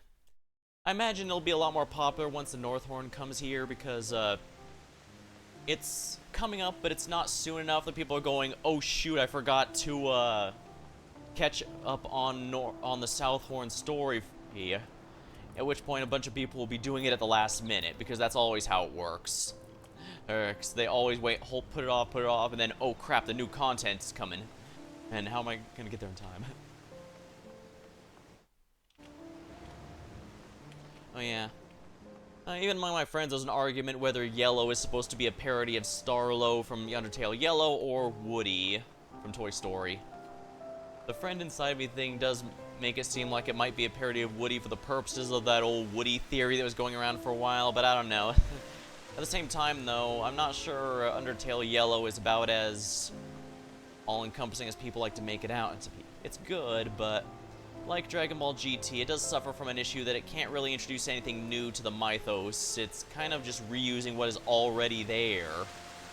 Or, you know?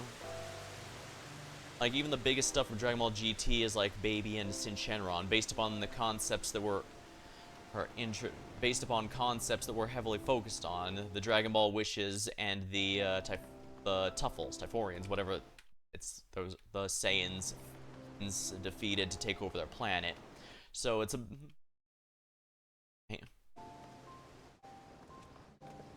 like Majin Buu came to Z out of complete nowhere. Most weren't expecting. Most were not expecting a storyline in Dragon Ball to basically be Akira Toriyama's take on a cosmic horror entity, and yet there he is. Yeah, nothing like that is going to... Nothing surprising like that's going to be coming from something... That's kind of both the blessing and curse of fan works. Especially ones that are... Or at least ones that are specifically taking place in that universe. They can get a bit creative if it's based on it, or if it's their own version of it, but if it's specifically in the same one, then yeah, it's usually just going to be more of the same. It can be good, I'm not denying that. Remember, I've never actually called Undertale Yellow bad, because it's not. It's just that, what makes it good is just taking and enhancing what was there, rather than anything new and surprising. Like, Noelle Holiday is not a character anyone would have guessed. Susie is not a character anyone would have guessed. No, there isn't. I refuse to believe any Undertale yellow, blue, purple, or whatever would ever, cyan, whatever you want, would ever have characters like those, because they would be mostly based off of existing archetypes. I mean, even Undertale Yellow is based upon the yellow soul and everything tied to it. So because it's the cowboy hat and gun, it has to be based off a Western and all that. So I don't know if I'm being clear. I'm half asleep here, so hopefully you get what I mean. I guess that's all good for tonight. Oh, nice! I finished my weekly for that. At least, yeah. Oh, yeah, I did not get the next level of the Red Mage weapon. Yeah, that's going to be coming up, and in time. But that's going to be all for tonight. Over time, I'll probably be getting all of the, over time, I'm definitely going to be getting all of the Occult Crescent weapons, but I'm definitely sticking to my mains for the first here. And then, so Reaper was non-negotiable for being first. But after that, we'll see. But that's going to be all for tonight. Until next time, thank you all for watching. Hope you had a good time, and I'll see you later.